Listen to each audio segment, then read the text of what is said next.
حضرت عبداللہ بن زمعہ رضی اللہ تعالی عنہ روایت کرتے ہیں کہ آپ صلی اللہ علیہ وسلم نے فرمایا، تم میں سے کوئی ایک اپنی بیوی کو ایسے نہ مارے جیسے غلام کو مارتا ہے کہ پھر دن کے اگلے حصے میں آخری حصے میں اس سے ہم بستری بھی کرے۔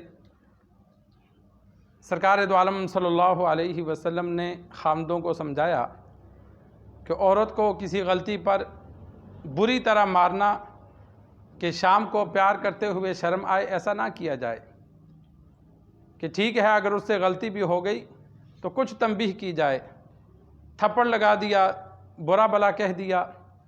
لیکن جس طرح اس دور میں غلاموں کو بعض غلطیوں پہ زیادہ مارا جاتا تھا یا جانور کو، گدھے کو مارا جاتا ہے، فرمایا ایسے مت مارو۔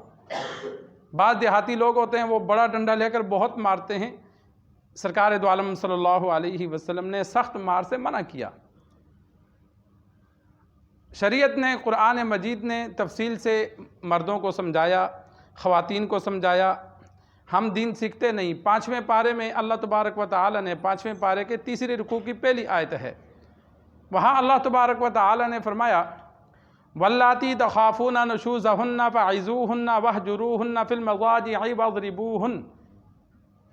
3 آپشن مرد کو دیے کہ جو بیوی نافرمانی کرے، فَعِظُوهُنَّ، پہلی آپشن یہ ہے کہ اس کو سمجھاؤ، مثالیں دو، واعظ و نصیحت کرو، کسی بڑے کے ذریعے یا خود سمجھاؤ کہ بھائی یہ حرکت مجھے پسند نہیں ہے، اس سے باز آ جا۔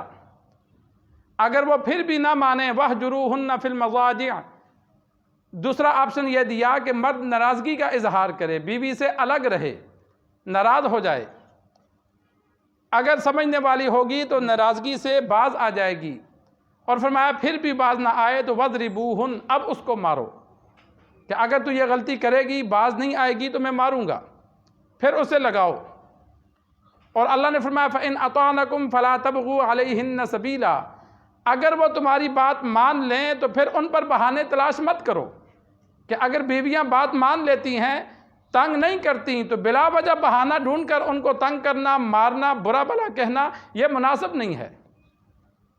اور اگلا آپشن بھی اللہ نے دیا کہ میاں بیوی میں لڑائی بڑھ گئی، ناراضگی ہو گئی اور آپس میں رضامندی نہیں کر رہے، تو اللہ نے فرمایا وَإِنْ خِفْتُمْ شِقَاقَ بَيْنِهِمَا فَابْعَثُوا حَكَمًا مِّنْ أَهْلِهِ وَحَكَمًا مِّنْ أَهْلِهَا، کہ طلاق کی نوبت آ گئی، دونوں اکٹھا نہیں رہنا چاہتے، تو چلو ایسا کر لو، دونوں اپنے اپنے خاندان میں سے ایک حاکم مقرر کر لو، ایک وکیل مقرر کر لو۔ لڑکی کہے بھائی یہ میرا بھائی ہے، یہ جو فیصلہ کرے گا مجھے منظور ہے۔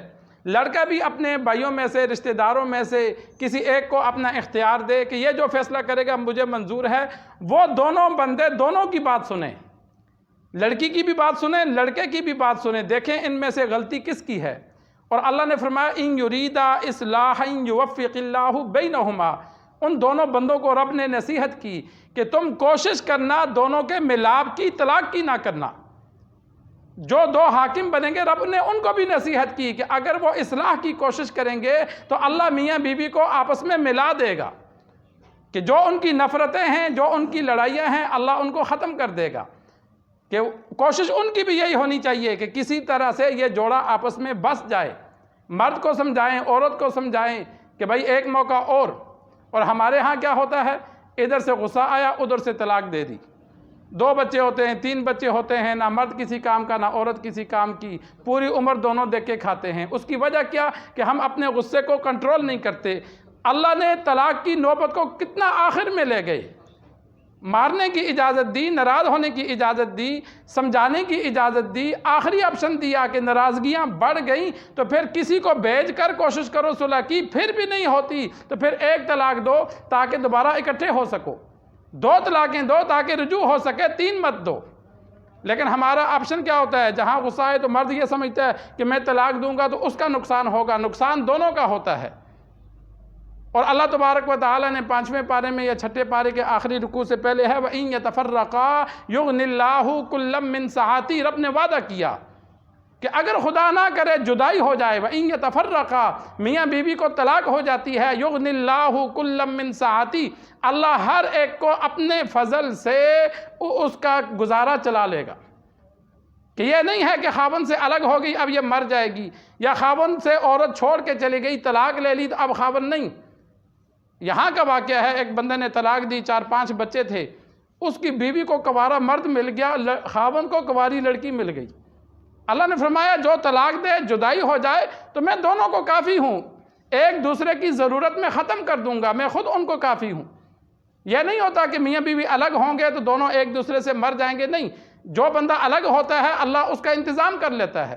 باپ مر جاتا ہے، رب پھر اولاد کا انتظام کرتا ہے، ماں باپ دونوں مر جائیں رب اولاد کا انتظام کر لیتا ہے، میاں بیوی اکٹھے ہیں رب چلاتا ہے، الگ ہو جائیں گے رب دونوں کا انتظام کر لیتا ہے۔ یہ جو ذہن میں ہوتا ہے کہ میں چھوڑوں گا تو یہ کیا کرے گی، رب نے فرمایا یہ سوچ غلط ہے۔ یا عورت کہے کہ یہ خاوند کیا کرے گا، نہیں، رب نے فرمایا یہ سوچ غلط ہے، میں دونوں کے لیے کافی ہو جاؤں گا۔ لیکن پہلی کوشش رب کی یہ ہے کہ میاں بیوی آپس میں اتفاق اور اتحاد سے رہیں۔ میں اکثر کہتا ہوں کہ مختلف جگہوں پہ جانا ہوتا ہے کہ بھائی لڑائی ہو تو گالیاں دو، برا بھلا کہو، اس کا ازالہ ہے۔ بہت ہی غصہ چڑھا تو مار دو، اس کا بھی ازالہ ہے۔ بڑے آئیں گے سمجھائیں گے، طلاق مت دو، اس کا کوئی ازالہ نہیں ہے۔ پھر مولویوں کے پاس آتے ہیں، جی آپ کوئی حل نکالو۔ بھائی کیسے حل نکالیں؟ بیوی کو مارتا یہ بھی حل تھا، خود گھر سے چلا جاتا یہ بھی حل تھا، ماں باپ کی بہن بھائیوں کی گالیاں دے دیتا، اس کا بھی حل تھا کہ یار آئندہ نہ دینا، یہ حل ہو جاتا ہے باقی سب لڑائیوں کا، لیکن طلاق کا حل نہیں ہوتا۔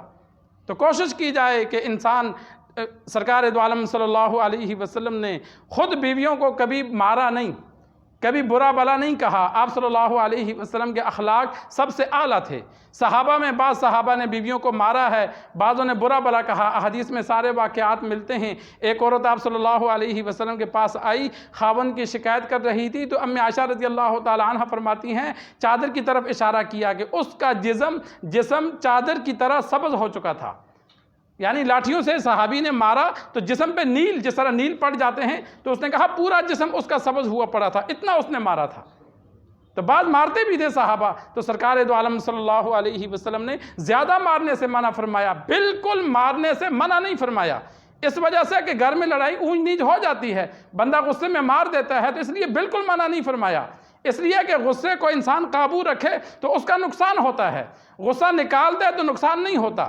شریعت میں رونے سے اسی لیے نہیں منع کیا کہ اگر کوئی فوتگی ہو جاتی ہے، کوئی دکھ ہوتا ہے، تو شریعت نے کہا رو، چلاؤ مت، شور نہ کرو، لیکن آنکھوں سے آنسو آتے ہیں، تھوڑی بہت آواز ہے تو رونے دو تاکہ اس کا غم ہلکا ہو جائے۔ اگر وہ رونا چھوڑ دے گا غم سخت ہوگا۔ غیبت کرنا جائز نہیں ہے، لیکن اللہ نے اجازت دی اس بندے کو جس پر ظلم ہوا، کوئی مال کھا گیا یا کسی نے جائیداد ہڑپ کر لی، اب وہ بندہ کر کچھ نہیں سکتا تو وہ چند بندوں کو کہہ سکتا ہے کہ یار یہ دیکھو بھائی میری ساری جائیداد لے کے بیٹھ گیا، یا کسی نے ظلم کیا تو بتا سکتا ہے یار یہ دیکھو دکاندار اس نے مجھے ایسی گالیاں دی۔ کیوں کہہ سکتا ہے؟ کہ جو بدلہ نہیں لے سکتا، عدالت سے انصاف نہیں لے سکتا، تو وہ ادھر ادھر باتیں کر سکتا ہے تاکہ اس کا غصہ کچھ کم ہو جائے۔ اگر رب اس چیز سے منع کر دیتا کہ بھائی ظلم بھی ہوا، کسی کو بتانا بھی نہیں ہے، کسی کو بتائے گا تو تجھے گناہ ہوگا، تو وہ اندر سے اس کو بیماریاں لگ جاتی۔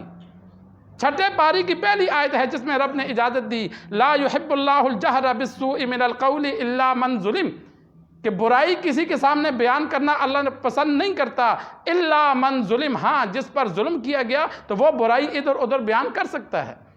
تو یہ غصہ نکالنے کی، تو اسی طرح خاوند کو اگر غصہ آ جائے تو شریعت نے اجازت دی ہے نکالنے کی، لیکن طلاق کی طرف نہ جائے، طلاق کو کنٹرول رکھے۔ وہ 3 ہیں، انسان گولیاں چلا دے گا تو ہمیشہ کے لیے جدائی ہو جائے گی، اس کا کوئی ازالہ نہیں ہو سکتا۔ تو اللہ سے دعا ہے اللہ ہمیں دین سیکھ کر سمجھ کر عمل کرنے کی توفیق عطا فرمائے۔